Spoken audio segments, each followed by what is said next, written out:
In the history of the studio, we've always built our own engine, and it's something that it can be a blessing and a curse. It's slower to get up and running in the project because everything has to be built up from scratch, but you have much more control over how the engine is kind of accomplishing the goals of the games and IP you're making. It's always been important for us to have our own technology at Ready at Dawn because we have a vision of what we want the game to be and where we want the story to go, but we also have a vision of where we want the technology to go. So when you're starting a new engine, what you try to do is you try to build on something else that either that's experience, another engine entirely, or in our case, we had a PSP working engine. On the PSP, it's how do we make it smaller? How do we kind of condense it? How do we streamline it? On the PS4, everything is how do I make it bigger? How do I make it faster? How do I make it more in your face? My feeling was that for this generation, a big distinguishing factor was going to be just how much more alive a game level should feel. We want every part of it to look like it belongs and feels kind of real and lifelike. We want it to look like it's a real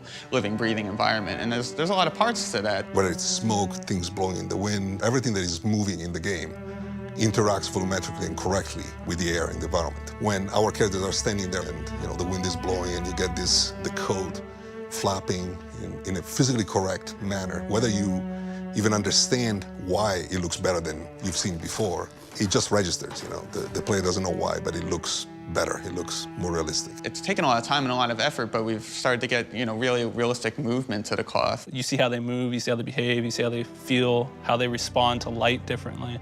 And so a lot of that was a ton of research into period-accurate material. For every little, glint on a material or things like that, every bit of texture, we scan lots of textiles to get that sort of real-world look embedded into our materials. And so that was actually kind of challenging, is finding those materials in today's societies, because we have a lot of synthetic materials now.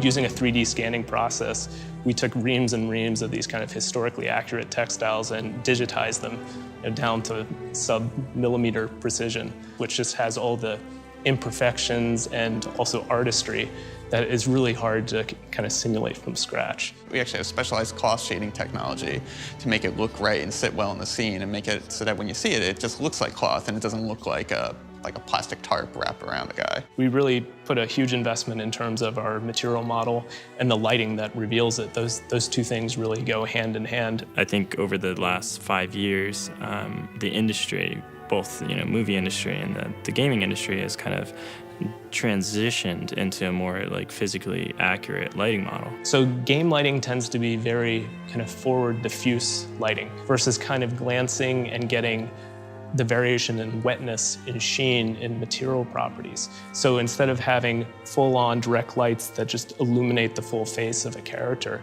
you have glancing lights that are catching kind of imperfections and implying form. We've spent a lot of time getting a good volumetric look to our lighting and our fog systems so that it creates a kind of mood and atmosphere. The world we're in, especially you have foggy London, fluid and fog and these dense atmospheres and grime and soot are all very difficult anomalies to actually model.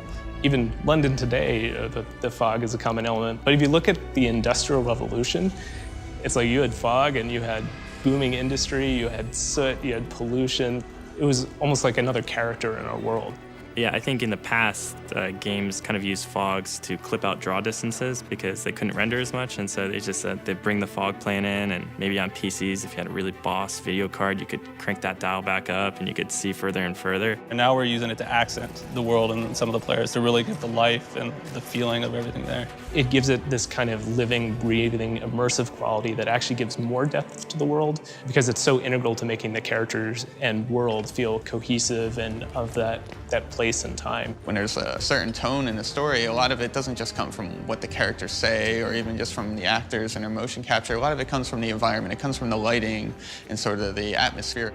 Any one thing seems kind of inconsequential, but as you see the meticulous kind of research and all those little details add up, the overall experience is something that conveys that level of detail. I don't think there's a single element that we're like, well, let's not go there because the hardware's not powerful enough. It was the door was open in any field, and we were like, okay, well, let's try to innovate as many fields as possible. Really, the limit is not the technology anymore. It's certainly not the platform. You can do anything. You can really set out a kind of a blank slate and say, what do we want to do differently? What do we think is really key to this new generation of hardware. Which to the end user and to the game and to the gamer means that we are giving them the best experience that we can. We're giving them the most physics that we can, the most graphics that we can, the most animation and AI work. And so what we're able to do is we're able to tailor each of those systems to maximize the hardware, to give them the best outward experience. Because now we're doing stuff that wasn't before possible. You have a truly cinematic, immersive, experience with characters that you care about, with environments that, blow your mind, that look so painterly and so beautiful and so interesting that you actually want to spend time in that world. Stay vigilant, all of you. We can expect hot work here. This is for the players.